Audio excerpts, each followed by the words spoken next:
E mudamos diversas casas. Tinha uma cela que a gente era numa garagem. Olha só, a cela que a gente teve era numa garagem, que não tinha outro lugar para fazer, que era muita gente, não dava para fazer dentro do apartamento. E tinha a pessoa que morava no fundo. A cela começava, os vizinhos saíam de carro, a gente tirava todo mundo das cadeiras e voltava. Tirava as cadeiras e voltava. Mas a gente nunca disse não para Jesus e para a missão dele. Nunca disse não. A gente nunca viu barreiras para cumprir o evangelho de Jesus. Nunca viu. Então assim, a gente foi para a PIB pela uma direção de Deus. Num devocional também eu ouvi, está na hora de mudar. E a gente mudou, mas a gente não sabia que essa mudança ia ser uma mudança tão radical na nossa vida. A gente não sabia disso. Mas Deus, Ele dá uma direção, só que Ele não conta tudo que vai acontecer. Porque Ele quer que você confie naquilo que Ele já te disse. Então assim, a gente está na PIB, né, há 2 anos, falando com o nosso pastor, oramos pela vida do nosso pastor todos os dias.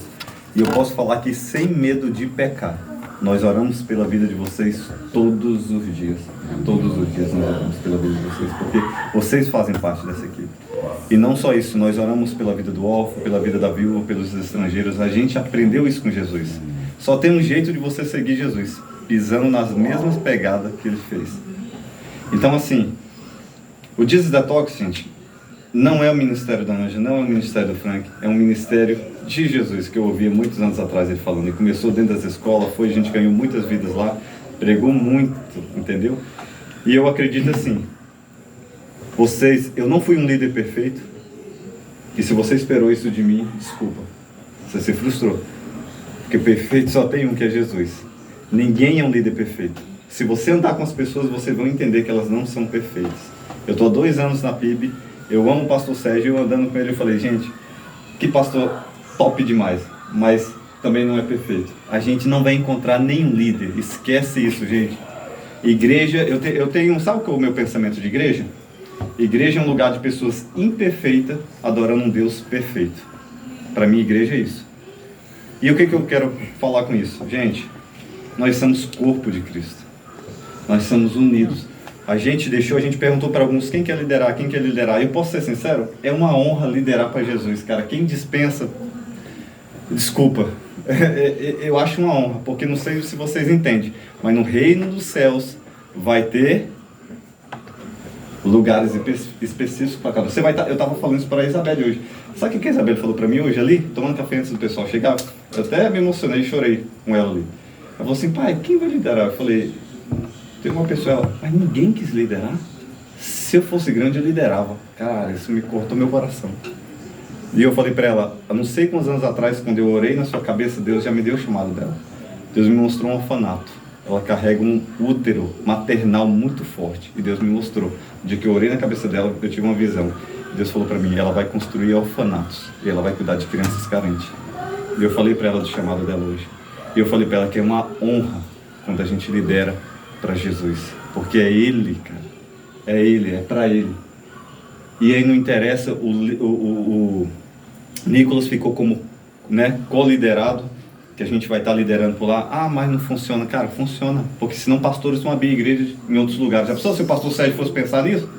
Não vou abrir igreja em tal lugar porque não vai funcionar. Vai lá na Bíblia, gente, vai pra Bíblia. Tá lá, Paulo abriu igreja. Na época que não tinha internet.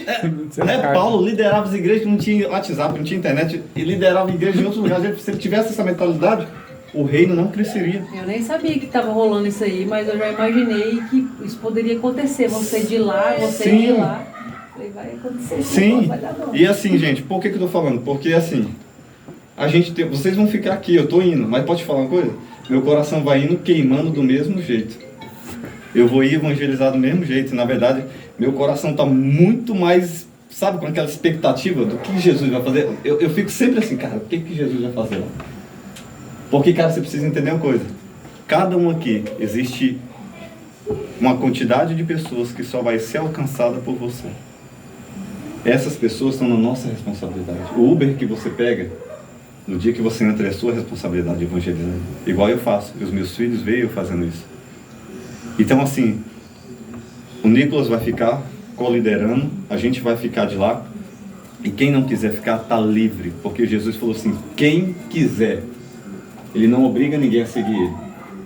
Mas deixa eu te falar uma coisa, existe uma porção em Cristo, existe uma profundidade em Cristo que você só vai descobrir quando você começar a pregar o Evangelho. E sabe o que é gostoso? Eu quero sentar com Paulo, eu quero sentar com Pedro, eu quero sentar com esses caras e a gente poder contar as nossas experiências que a gente teve na terra, cara. O que a gente pregou, o que a gente fez para Jesus como Senhor e Salvador. Eu quero ouvir da boca de Jesus, servo bom e fiel. Ele não me chama de filho, ele me chama de servo. Servo, o que ele faz? Ele serviu. Ele vai falar servo bom e fiel. Na última reunião eu falei assim, lembra, eu contei a parábola dos talentos. Para um deu 5, para um deu 2, para um deu 1. O que tinha 1 enterrou. O que tinha 5 multiplicou, o que tinha 2 multiplicou. Talento você não enterra, que não é semente. Talento você multiplica. Então deixa eu falar uma coisa para vocês. Multiplique o talento que está na mão de vocês. Deus não cria ninguém inútil. Cada um, quando se converte, cada um, quando nasce, na verdade, Deus já coloca um talento na mão daquela pessoa. Tá, mas eu não sou evangelista. Mas todo mundo foi chamado para evangelizar. Então, assim, existem pessoas que eu não vou alcançar. O Elton vai alcançar cortando o cabelo, cara. Eu não estou lá cortando o cabelo daquela galera. O Luziel vai encontrar trabalhando no mundo dos negócios. Passeando, fazendo a Dione, a ela aqui no banco, o Elson ali. Mas deixa eu falar uma coisa para vocês. Se envolvam com a igreja. O Elson está envolvido aqui. Acho que quem não é só a Diana e o Elson, se envolvam com a igreja, cara. A gente precisa se envolver com a igreja. Precisa se envolver. Quando eu falo só de evangelismo, mas se envolva. Se a gente fosse ficar aqui, agora que a gente entendeu que o próprio Senhor não deixou a gente ter muita coisa, fazer muita coisa na vida, porque a gente já ia embora. Entendeu? Já ia embora. Mas a gente serviu o pastor Sérgio na célula dele. A gente era auxiliar, serviu.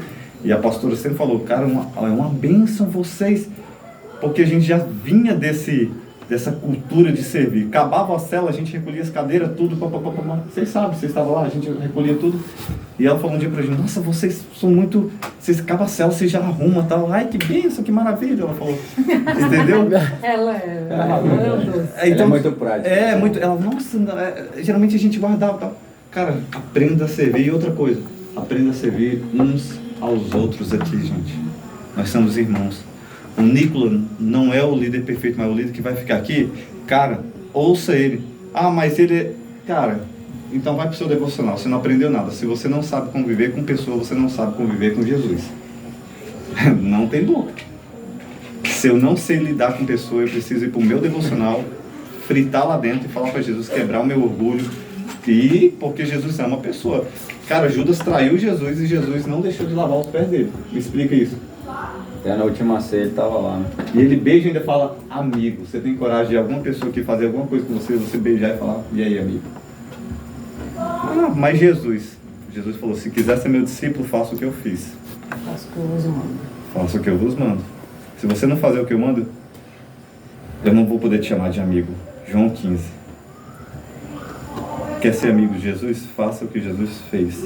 Então assim, eu vou com o meu coração totalmente em paz, que tudo que eu tinha para ensinar para vocês, eu ensinei. Evangelismo é como um bolo de fubá. É simples, não precisa inventar moda. Não complique aquilo que Jesus simplificou. É simples demais. É a sua vida. É falar daquilo que Jesus fez. É falar quem é você agora e falar quem é Jesus. Acabou. Não precisa